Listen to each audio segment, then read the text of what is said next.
थोड़ा राधा तत्व के बारे में अपना डिस्कशन कर रहे हैं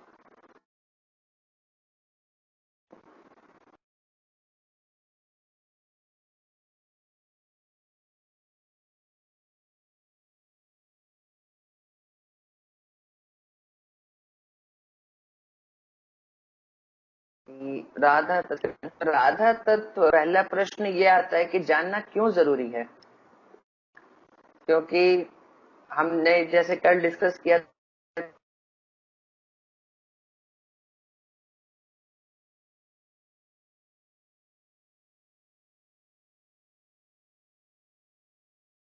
था, बहुत कम ही लोग हैं ब्रज में भी, ब्रज के बाहर तो बहुत लोगों को वो भी भक्त हैं, अलग अलग जगहों पे भक्ति करते, लेकिन राधा रानी का जो एग्जैक्ट तत्व है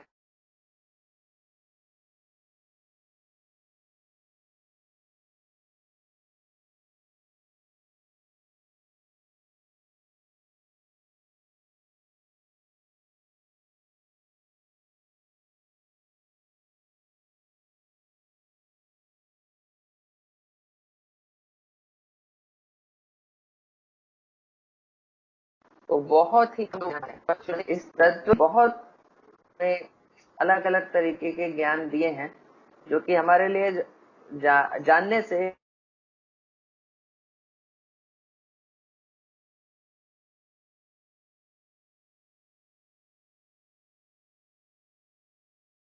एक हमारी इसको हम प्रॉपरली समझ पाए वो सारी चीजें जो हमारे गौड़िया वैष्णव आचार्यों का गिफ्ट है।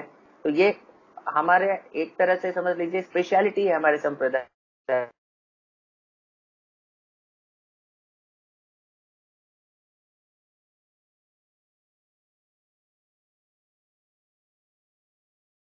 जो कि जैसे हम जानते हैं वो she is the source of all bliss, वो लादनी शक्ति है भगवान की, यानी आनंद वाली आनंदमय शक्ति है।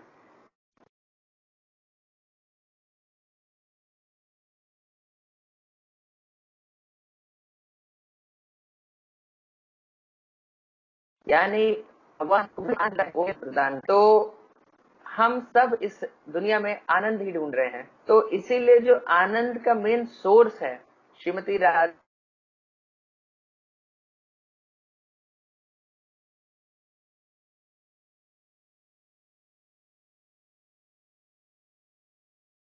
उनके बारे में इलेक्ट्रिसिटी वहां पे प्रोड्यूस होती है, तो आनंद भगवान कृष्ण को मिले, भक्तों को मिले, उसका सोर्स कहाँ पर है, वो लादनी शक्ति जो कि श्रीमती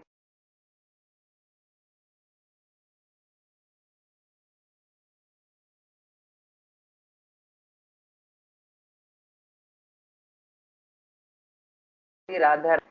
लेकिन जहाँ कहते हैं बिना उनके कृपा के हमारे लिए, जैसे कि सूर्य, सूर्य को आप रात के अंधेरे में किसी भी टॉर्च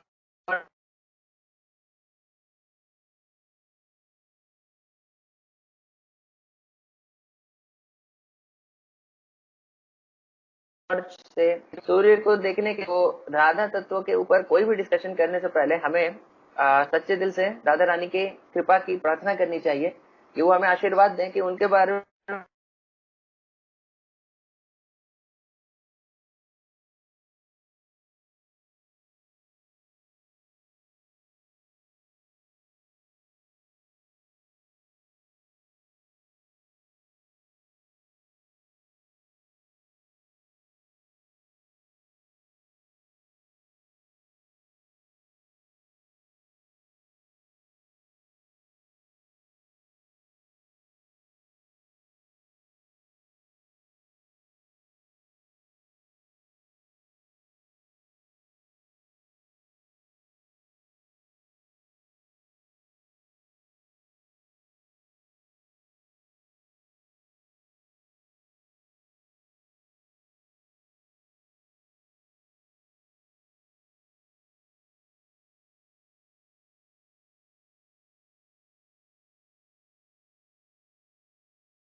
तो ललिता उनका जो गांव है वो श्रीमती राधा रानी का जो गांव है उसके जस्ट बगल में है। और ललिता जी श्रीमती राधा रानी की सबसे कॉन्फिडेंशियल सखियों में से एक हैं।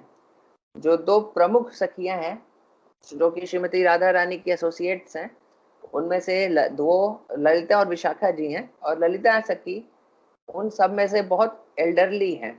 तो आप कह सकते हैं कि उस सारे सखियों के वो लीडर हैं या शिक्षा गुरु हैं, क्योंकि वो सबसे एल्डरली हैं। और वो बाकी सखियों को ये सिखाती हैं कि वास्तव में राधा कृष्ण का सेवा कैसे किया जाए। तो वहाँ उच्च गांव में, वो उनके गांव का नाम उच्च गांव है जो राधा रानी के गांव के जस्ट बगल में ही है। वहाँ पे आप कभी जाएंगे ब्रज में तो आप देखेंगे टीला के ऊपर उनका घर भी बना हुआ है। वहाँ पे लोग दर्शन करने के लिए जाते हैं और वहाँ पर उनके उनके और भगवान कृष्ण के चरण चिन्ह हैं, कुछ बर्तन हैं। वहाँ पे बहुत सारी जो लीलाएं उन्होंने की उनकी स्थली है। और फिर विवाह मंडप भी है, क्योंकि ललिता जी का एक बार एक लीला है जिसमें सखियों ने ललिता जी के गुड क्वालिटीज को देख करके भगवान कृष्ण के साथ उनका विवाह भी करवाया था। फिर एक अलतक का नाम की एक जगह जहाँ पे उन लोगों ने अलतक लगा करके लीला किया था। तो इस तरह से बहुत सारे स्थान हैं ललिता जी के वहाँ पे ब्रज में। तो उनके फादर जो है वो विशोक गोप उनका नाम है। और उनकी जो माता है उनका सारदी गोपी नाम है। उनका जो विवाह हुआ था वो जावट नाम की एक जगह है ब्रज में, वहां पे एक भैरव नाम के गोप है, उससे उनका विवाह हुआ था। तो गोलोक धाम में ये ललिता जी की जो उम्र है वो 14 साल 8 महीने और 27 दिन की है, बस इतनी ही। अब इससे ना एक दिन ज्यादा ना एक दिन कम, क्योंकि हम जानते हैं गोलोक धाम में समय स्थिर रहता है। वहां पे समय का, जैसे कि यहाँ पर समय के हिसाब से वहां पे समय है, लेकिन यहाँ के जैसा समय का जो डिस्ट्रक्टिव इफेक्ट है कि समय के साथ सारी चीजें डिटीरियोरेट होती हैं और डिस्ट्रॉय होती हैं, वो इफेक्ट स्पिरिचुअल वर्ल्ड में नहीं है। इसीलिए कृष्ण का उम्र वहां पे फिक्स रहता है, राधा रानी का उम्र फिक्स रहता है, सारे गोपों का गोपियों का सबका उम्र फिक्स रहता है हमेशा के लिए। तो उसी प्रकार ललिता सखी जो है वो 14 साल 8 महीने 27 दिन की हैं। और सारी गोपियों में वो सबसे एल्डरली हैं, यानी बाकी सारी गोपियां इससे कम उम्र की हैं। तो उनका जो भाव है उसे कहा जाता है विशुद्ध खंडित भाव या वाम प्रखर भाव। विशुद्ध खंडित भाव, इसका क्या मतलब है कि उनका जो रोल है भगवान कृष्ण की लीला में वो एक ईर्ष्यालु नायिका जैसे रोल है। जैसे कि ईर्ष्यालु यानी जेलसी, जैसे किसी आपने मान लीजिए जेलस जेलस हीरोइन, इस तरह का उनका कुछ रोल है। Jealous heroine in the sense कि वो बहुत जल्दी ही गुस्सा हो जाती हैं और बहुत मतलब हार्श वर्ड्स में चेस्टाइज करती हैं, जो कि किसी कोई मतलब जैसे कि इतने शार्प वर्ड्स कोई बोले कि मतलब किसी को बर्दाश्त ना हो, उस तरह का उनका कुछ रोल है। तो राधा रानी कृष्ण उनसे भी, उनको भी अगर वो लोग कुछ गलती करें तो उन्हें भी अच्छे से डांटती हैं, है ना। तो बहुत जल्दी ही गुस्सा हो जाने वाली और कटु वचनों को बोलने वाली, उस प्रकार से तो अंगुली दिखा दिखा करके कोई भी कुछ गलती करे तो उसे अच्छा खासा वो सुनाती हैं। तो उनका मतलब जो निकुंज में जब राधा कृष्ण मिलते हैं तो उनका जो स्थान रहता है वो कृष्ण के राइट साइड में रहता है, ताकि वो उन दोनों पे नजर रखें। और राधा कृष्ण दोनों उनसे बहुत डरते हैं, क्योंकि उन्हें पता है कि अगर कुछ गड़बड़ किया तो ललिता जी उन्हें बहुत डांटेंगी। तो जैसे हम जानते थे कि बहुत तरह की गोपियां होती हैं, स्वपख्या गोपी होती हैं, विपख्या गोपी होती हैं और तटस्थ गोपियां होती हैं। स्वपख्या यानी सेम पक्ष की गोपियां, विपख्या यानी जो दूसरे पक्ष की गोपियां होती हैं, जैसे चंद्रावली के ग्रुप की गोपियां। और तटस्थ गोपियां जो न्यूट्रल होती हैं। तो ललिता जी स्वपख्या गोपी हैं। उनके लाइफ का एक ही प्रोजेक्ट है, किसी तरह श्रीमती राधा रानी और कृष्ण को मिलाना। और इसके लिए वो बहुत ही जबरदस्त एक्सीलेंट प्लानिंग करती हैं, एकदम मास्टरमाइंड प्लान रहता है उनका। क्योंकि हम जानते हैं कि राधा रानी दूसरे जगह पे रहती हैं और भगवान कृष्ण दूसरे गांव में रहते हैं, दोनों का गांव अलग अलग है, और वो छुप छुप करके मिलते हैं। अलग अलग साइंस होते हैं, सिग्नल्स होते हैं, जिससे पता चलता है कि इस समय मिलने का समय हो गया। तो उस प्रकार से छुप छुप कर मिलते हैं। इसे ही हम बोले थे कि जो माधुर्य प्रेम होता है उस उसका सबसे हाईएस्ट मैनिफेस्टेशन परकीय भाव। अगर दोनों राधा रानी और कृष्ण मैरिड रहते तो वो सकीय भाव हो गया, लेकिन परकीय भाव यानी पैरामोर रिलेशनशिप, तो वो परकीय भाव का यहाँ पे आस्वादन करने में श्रीमती ललिता जी राधा और कृष्ण की सहायता करती हैं, और उनका यही एक दिमाग इसमें चलते रहता है, और एक्सीलेंट प्लानिंग वो करती हैं कि किस प्रकार से राधा और कृष्ण को अपने अपने घरों से सुरक्षित निकाल करके निकुंज में मिलाया जाए। लेकिन हम जानते हैं कि भगवान कृष्ण तो थोड़े टेढ़े हैं, वो समय पे कभी पहुंचते नहीं हैं, हमेशा लेट करके आते हैं। तो कब जब भी वो लेट करके आएंगे, जैसा प्लानिंग के हिसाब से फिक्स हुआ था वैसा वो नहीं करेंगे, तो राधा रानी सॉरी ये ललिता जी उन्हें पब्लिकली बहुत डांटती हैं, सारी गोपियों के सामने खूब डांटेंगी, और उंगली दिखा दिखा के डांटेंगी, और बहुत कटु वचन बोलेंगी, और फिर उसके बाद फिर उन्हें निकुंज में घुसने नहीं देंगी। बोलेंगे कि अरे आज तुम लेट आए हो, आज नहीं मिल सकते हमारी व्रजेश्वरी से, हमारी राधा रानी से नहीं मिलोगे आज, तुम जाओ वापस। तो भगवान फिर उनके पैरों पर गिर करके बोलते हैं कि ललिता जी मैं आपके प्रिया को बहुत खुश कर दूंगा, मैं दोबारा ऐसा नहीं करूंगा, आप एक बार मुझे इस बार जाने दीजिए। लेकिन वो मानती नहीं है, और कृष्ण को बहुत ह्यूमिलिएट करने के बाद फिर उसके बाद फिर अलाउ करती हैं, और इतना ह्यूमिलिएट करती हैं, कृष्ण को इतना डांटती हैं वो कि राधा रानी परेशान हो जाती हैं। वो बोलती है कि ललिता जाने दे, अरे ये मेरे प्राणनाथ हैं। तो राधा रानी को भी डांटती है, अरे चुप, अरे तुझे इतना तू अपने आप को सस्ता क्यों बना लेती है, अरे ये धूर्त है, छलिया है, इसके चाल में तुझे नहीं फंसना चाहिए, तो ऐसे कलंकिनी मत बन। तो फिर राधा रानी भी कुछ बोल नहीं पाती हैं, वो भी चुपचाप रहती हैं। इस प्रकार से ललिता जी से मतलब दोनों राधा और कृष्ण दोनों डरते हैं, और दोनों फिर समर्पण कर देते हैं। तो उसके बाद फिर वो दोनों को ठीक है निकुंज में फिर मिलाती हैं। और उनका जो जैसे हमने डिस्कस किया कि उनका जो पोजीशन है वो कृष्ण के जस्ट एकदम बगल में है। राधा कृष्ण जब बैठते हैं वहां निकुंज में झूले पे या सिंहासन पे या कहीं पर भी, तो बाकी सखियां भी रहती हैं, लेकिन उनका जो पोजीशन है दोनों के जस्ट बगल में है। और वो क्यों, ताकि वो उनके ऊपर मतलब आंखें रख पाए, और कुछ बहुत इंटीमेट सेवा वो करती हैं, जैसे तांबुल या पान डायरेक्टली राधा और कृष्ण के मुंह में खिलाती हैं वो।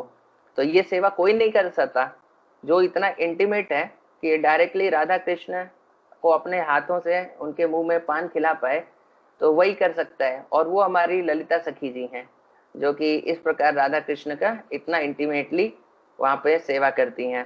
और वो वीणा बजाने में भी बहुत एक्सपर्ट है। तो राधा कृष्ण जब लीलाएं करते हैं तो वो वहां पे बहुत सुंदर वीणा बजाती हैं। और राधा रानी का जो श्रृंगार होता है वो भी ललिता जी करती हैं, और वो श्रृंगार करने में इतना एक्सपर्ट हैं, और श्रीमती राधा रानी को इतने अच्छे से वो सजाती हैं कि भगवान कृष्ण को के पास आकर्षित होने के अलावा कोई उपाय ही नहीं बचता, क्योंकि उनके वो इतने अच्छे से राधा रानी को सजाती हैं कि भगवान कृष्ण पूरे फ्लैट हो जाते हैं। तो ये उनका एक बहुत स्पेशल स्किल है। तो जैसे हमने बताया उनका भाव है बाम प्रखर भाव, यानी वो गुस्सा तो एक्सटर्नली दिखा रही हैं, लेकिन अंदर से उनके हृदय में राधा और कृष्ण के प्रति बहुत प्रेम भरा हुआ है, बहुत ज्यादा प्रेम राधा और कृष्ण दोनों के प्रति। इसीलिए हमने जैसे बताया कि उनके जीवन का लक्ष्य होता है किसी भी तरह राधा और कृष्ण को एक दूसरे के साथ मिलाना और उनकी लीलाओं में सहयोग करना। तो देखिए, जब इतना प्रेम होता है तो उस प्रेम में बहुत ममता होती है। ममता यानी मतलब अपनापन का भाव, कि जैसे हम बोलते हैं कि माँ की ममता। ममता यानी माँ अपने पुत्र को सोचती है कि अरे ये तो मेरा पुत्र है, और उसके हर एक छोटी छोटी चीज का ध्यान रखती हैं, क्योंकि इतना प्रेम है। तो उससे ममता का भाव होता है, मम यानी मेरा, अपनेपन का भाव। तो वो ललिता जी के पास है, वो राधा और कृष्ण को अपना समझती हैं, ये मेरे हैं, वो ममता का भाव है। और ये ममता का भाव जब बहुत ज्यादा बढ़ जाता है तो वो मान बन जाता है, यानी लविंग एंगर, ये रूठ जाना या कुछ गड़बड़ हुआ तो फिर गुस्सा करना, वो मान होता है। तो वो मान भी जब और बहुत ज्यादा बढ़ जाता है तो वो प्रणय हो जाता है, यानी कि अब बहुत रूठ जाना है। मान में क्या होता है कि आप अपने किसी प्रियतम से गुस्सा हैं तो आप जैसे उससे बात करना बंद कर देंगे, आप अपना मतलब आप उसे कोई दुख नहीं देंगे, मैं भी खुद कुछ ऑस्टेरिटी करेंगे, खुद फास्टिंग करने लगेंगे, या उससे बात करना बंद कर देंगे, या इस पर देंगे। लेकिन मान जब बहुत ज्यादा बढ़ जाता है, यानी ममता एकदम चरम सीमा पार हो जाता है, तो वो फिर प्रणय बन जाता है। प्रणय यानी कोई अपने प्रियतम को बहुत जोर जोर से डांटने लगता है कि तुम ऐसे कैसे कर सकते, तुम वैसे कैसे कर सकते, बहुत जोर जोर। तो वो भाव है वाम प्रखर भाव, जो कि ललिता जी में है। तो राधा और कृष्ण के प्रति इतना प्रेम है और इतना उन्हें अपना समझते हैं कि वो उन्हें कुछ भी अगर प्लानिंग में गड़बड़ हुआ उनके मास्टरमाइंड प्लान में, तो वो दोनों को, तो इस प्रकार का उनका भाव है। तो देखिए हमारे लिए ये सब जानना क्यों, क्योंकि ये तो गोलोक धाम की लीलाएं हैं, लेकिन हम इन्हें क्यों जानना चाहते हैं, क्योंकि देखिए ललिता जी की 8 प्रिंसिपल मंजरियां हैं। मंजरी उन्हें होते हैं, वो 5 वर्ष की छोटी बालिकाएं होती हैं जो कि गोपियों को हेल्प करती हैं।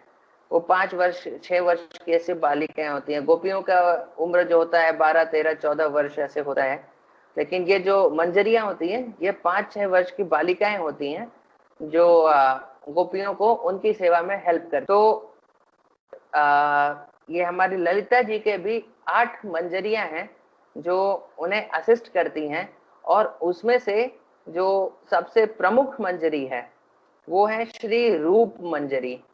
और यही श्री रूप मंजरी हमारे शीला रूप गोस्वामी हैं, जो चैतन्य महाप्रभु के 6 गोस्वामी डिसाइपल्स में से एक थे। तो वही रूप मंजरी श्री रूप गोस्वामी के रूप में अवतार लेकर के यहाँ पर चैतन्य लीला में आए थे।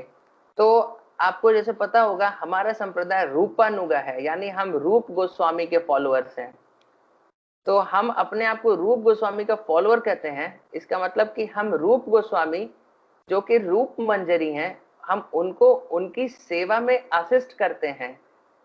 यानी उनकी सेवा क्या है, ललिता जी को असिस्ट करना। यानी हम रूप गोस्वामी को असिस्ट करते हैं उनकी सेवा में, जो कि ललिता जी को असिस्ट करने का है। तो अगर हम ललिता जी की सेवा नहीं कर रहे हैं तो हम अपने आप को रूपानुगा या रूप गोस्वामी का फॉलोअर नहीं कह सकते। तो ये हमारे लिए कनेक्शन बहुत इंपॉर्टेंट है कि ललिता जी की जो सबसे प्रमुख मंजरी है वो रूप मंजरी है। वही रूप मंजरी इस चैतन्य महाप्रभु की लीला में रूप गोस्वामी के रूप में आई थी, और रूप गोस्वामी के हम सारे इस लाइन में फॉलो करते हैं, और हम अपने आप को रूपानुगा मानते हैं, यानी रूप गोस्वामी के फॉलोअर्स। यानी रूप गोस्वामी को असिस्ट करना, यानी ललिता सखी को असिस्ट करना। तो इस प्रकार हमें देखना चाहिए कि हमारा वहां पे ललिता जी से और उस प्रकार से राधा रानी से हमारे संप्रदाय का क्या कनेक्शन है। और देखिए ये ललिता जी के अंदर इतना करुणा का भाव है, क्योंकि हमने देखा कि वो डांटती हैं, लेकिन उनके अंदर देखिए कितना करुणा का भाव भी है कि वो किसी भी गोपी को देखती हैं जो कि स्वपख्या गोपी है, यानी वो राधा रानी के प्रति अगर फेवरेबल है तो तुरंत उस गोपी को जा करके राधा रानी को रिकमेंड कर देती है कि इसे आप अपने सखियों के वृंद में शामिल कर लीजिए, अपने ग्रुप में शामिल कर लीजिए। और जब ललिता जी बोलती हैं तो राधा रानी तो मना कर नहीं सकती, और राधा रानी जब मना नहीं कर सकती तो भगवान कृष्ण का तो ऐसे भी नहीं चलता, भगवान कृष्ण तो फिर भी मना नहीं कर सकते। तो डायरेक्ट भगवान कृष्ण को खुश करना हमने देखा था बहुत मुश्किल है। उससे आसान है कि श्रीमती राधा रानी को खुश करना, और राधा रानी से भी और आसान है खुश करना ललिता जी को खुश करना, क्योंकि ललिता जी बस इतना देखती कि स्वपख्या है, यानी राधा रानी के ग्रुप का है, उनको फेवर करती है ये गोपी, ये सखी, तो फिर तुरंत राधा रानी को रिकमेंड कर देती हैं और राधा रानी उनके एडवाइस को फिर रिजेक्ट नहीं करती। तो उसी प्रकार हमें भी बस इतना ही करना है कि हमें स्वपख्या रहना है। अगर हम स्वपख्या रहेंगे, यानी राधा और कृष्ण की सेवा के प्रति हम फेवरेबल रहेंगे, तो ललिता सखी हमें भी एक बार श्रीमती राधा रानी को जरूर रिकमेंड कर देंगी, और राधा रानी ने एक्सेप्ट कर लिया तो भगवान कृष्ण को तो एक्सेप्ट करना ही है। और ये जीवन का सबसे बड़ा परफेक्शन है, जो कि रोज हम जब तुलसी आरती करते हैं अपने सुबह के आरती के मॉर्निंग प्रोग्राम में, तो हम रोज बोलते हैं कि मोरा ऐ अभिलाष विलास कुंजे दियो वास, सेवा अधिकार दिए करो निज दासी। तो रोज हम ये चीज गाते हैं और प्रार्थना करते हैं तुलसी महारानी से। तो ये जो हमारे लाइफ का अल्टीमेट परफेक्शन है, ये ललिता सखी की कृपा से पूरा हो सकता है।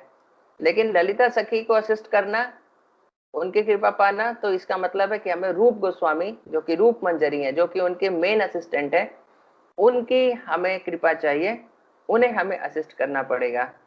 तो गौर लीला में भी जब चैतन्य महाप्रभु राधा और कृष्ण दोनों एक रूप में यानी चैतन्य महाप्रभु के रूप में आ रहे हैं, तो ऐसा कैसे हो सकता है कि ललिता सखी वहां पर नहीं आए? तो ललिता सखी भी वहां पर आती हैं, वो स्वरूप दामोदर गोस्वामी के रूप में आती हैं, और इस अवतार में भी उनका वही सेम रोल है जो कि गोलोक धाम में ललिता सखी का रहता है। तो राधा और कृष्ण के पास कोई भी सखी आएगी, कुछ भी सेवा पहुंचेगा, तो वो ललिता सखी से होके गुजरेगा। ललिता सखी देखेंगी सब कुछ ठीक है, उसके बाद फिर राधा कृष्ण के पास जाएगा। उसी तरह स्वरूप दामोदर गोस्वामी भी जब चैतन्य महाप्रभु जो कि राधा कृष्ण के कंबाइंड इनकारनेशन है, तो राधा कृष्ण मिल करके चैतन्य महाप्रभु बने और वो यहाँ पे इस धरती पर अवतार लिए, यानी मूड राधा रानी का है और चेतना भगवान कृष्ण की है। तो उस प्रकार से जब चैतन्य महाप्रभु यहाँ पर आए, तो स्वरूप दामोदर गोस्वामी के रूप में ललिता सखी आई, और वही सेम रोल था। यानी चैतन्य महाप्रभु के पास भी अगर किसी भक्त को अपना कुछ लिखा हुआ कविता प्रेजेंट करना है, या कोई कमेंट्री उसकी किसी ने किसी शास्त्रों पर लिखी है, या कोई भी गीत प्रेजेंट करना है, या कुछ भी उन्हें गिफ्ट देना है, या कोई भी ऐसी वस्तु है, तो वो पहले स्वरूप दामोदर गोस्वामी के थ्रू होके गुजरती है। यानी स्वरूप दामोदर गोस्वामी पहले एनालाइज करेंगे, चेक करेंगे कि ये वर्सेस जो इस व्यक्ति ने लिखा है ये चैतन्य महाप्रभु को सुनाने लायक है कि नहीं, और वो फिर ओके कर देंगे, तब वो सारी वस्तुएं चैतन्य महाप्रभु के पास पहुंचती थी। तो वही सेम रोल में स्वरूप दामोदर गोस्वामी आए, ललिता सखी वो स्वरूप दामोदर गोस्वामी के रूप में यहाँ पर आए। तो हमें स्वरूप दामोदर गोस्वामी की भी कृपा की याचना करनी चाहिए कि हम वास्तव में चैतन्य महाप्रभु की सेवा कर पाए। तो देखिए, एक यहाँ पे रहस्य की बात है कि अगर हम चैतन्य लीला में प्रवेश पा रहे हैं, यानी संकीर्तन मूवमेंट में प्रवेश पा रहे हैं, ये समझ लीजिए राधा कृष्ण के निकुंज में प्रवेश पाने के बराबर की बात है। क्योंकि चैतन्य महाप्रभु ने जो महाप्रकाश लीला की थी, जो श्रीवास ठाकुर के घर में शिवास आंगन, जो कि मायापुर अगर आप गए होंगे तो देखेंगे कि शिवास आंगन है जहाँ पे चैतन्य महाप्रभु ने महाप्रकाश लीला की थी। तो वो महाप्रकाश लीला रास लीला से अभिन्न है। तो रास लीला का जो लेवल है वही महाप्रकाश लीला का भी लेवल है। उसी प्रकार जो सबसे अल्टीमेट पास टाइम्स स्पिरिचुअल वर्ल्ड के होते हैं, माधुर्य प्रेम के और उसमें भी परकीय भाव के, तो जब हम संकीर्तन मूवमेंट में पार्टिसिपेट कर रहे हैं, भगवान का हरिनाम संकीर्तन कर रहे हैं, आपने जो रूपानुगा आचार्य हैं उनके गाइडेंस के अंदर, स्वरूप दामोदर गोस्वामी के गाइडेंस के अंदर, तो आप समझिए कि हमें वो अल्टीमेट परफेक्शन भी मिल गया है। वो एक ही चीजें हैं, ये स्पिरिचुअल वर्ल्ड की हाईएस्ट लीला, और यहाँ पर अगर हम संकीर्तन करते हैं तो वो दोनों एक ही बात है, वो अभिन्न है। तो ये अल्टीमेट परफेक्शन, ये सबसे ऊंची वस्तु हमें इतनी सिंपली मिल रही है सिर्फ हरिनाम संकीर्तन करने से। तो हम हरिनाम संकीर्तन का महत्व जाने चाहे ना जाने, लेकिन इतना हमें पता होना चाहिए कि ये सबसे ऊंचा चीज है, इससे बेहतर चीज हमें इस जगत में, संसार में मिल नहीं सकता। तो आप जैसे मेडिसिन को, आप उसके प्रॉपर्टीज को जानते हैं या नहीं जानते हैं, किसी भी प्रकार, तो आप अगर उस दवा को लेते हैं तो वो काम तो अपना करेगा। उसी प्रकार हो सकता है कि हमें हरि नाम कितनी ऊंची चीज है उसका आइडिया ना हो। कुछ आइडिया यहाँ से हम लगा सकते हैं कि आप देखिए कि वो हरिनाम संकीर्तन भगवान की सबसे ऊंची लीला के इक्विवेलेंट है। चैतन्य महाप्रभु का संकीर्तन ये सबसे ऊपर का जो माधुर्य लीला का, विपरकीय भाव का जो सबसे लीलाएं होती हैं उसके इक्विवेलेंट है। तो इससे हम कुछ आइडिया लगा सकते हैं, लेकिन फिर भी हमें पूरा हरिनाम संकीर्तन के ग्लोरीज का पता नहीं चल पाएगा अभी। वो अच्छे से एनालाइज करेंगे तो देखेंगे कि हरिनाम संकीर्तन क्या चीज है। लेकिन इवन आधे नॉलेज से भी हम अगर करते हैं भगवान कृष्ण की भक्ति और हरिनाम संकीर्तन करते रहते हैं तो दवा तो काम करेगी, चाहे आप उसके बारे में जाने चाहे नहीं जाने।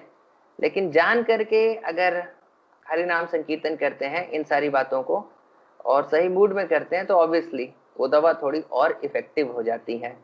तो यही कारण है कि हमें इन बातों को जानना चाहिए। तो ये बहुत ऊंचे लेवल का डिस्कशंस हैं जो कि जनरली बहुत बार लोगों का ओपिनियन होता है कि नए भक्तों को इन इतनी ऊंची लीलाओं के बारे में बात नहीं करना चाहिए। लेकिन हम कब जानेंगे, क्योंकि जीवन तो पार होते जा रहे हैं, कभी ना कभी तो हमें इनके बारे में जानना पड़ेगा।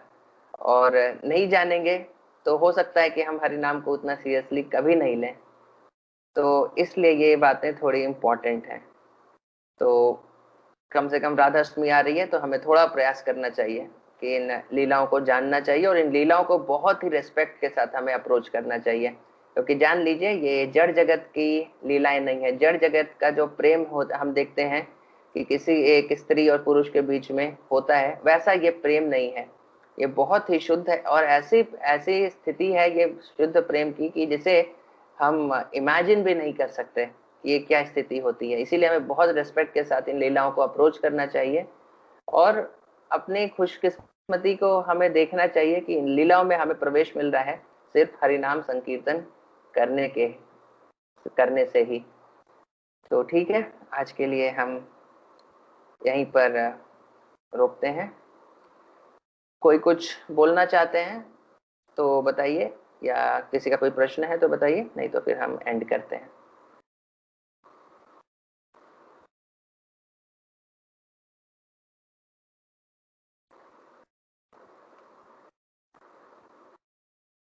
ठीक है, तो फिर हम एंड करते हैं। Thank you very much. शिला प्रभुपाद की जय।